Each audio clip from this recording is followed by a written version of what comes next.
Hi செல்லங்களா, வாழ்க வளமுடன், வாழ்க நலமுடன். எல்லாரும் எப்படி இருக்கீங்க? இன்றைக்கி அம்மா பால் கொழுக்கட்டை எப்படி செஞ்சேன்னு பார்த்துடலாமா?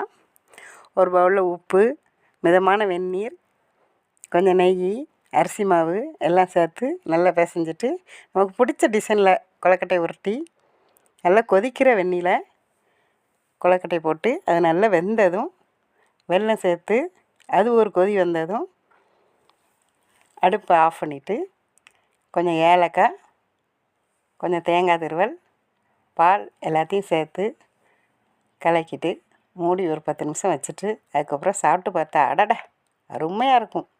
நீங்களும் செஞ்சு சாப்பிட்டு பார்த்துட்டு எப்படி இருந்துச்சுன்னு சொல்லுங்கள்.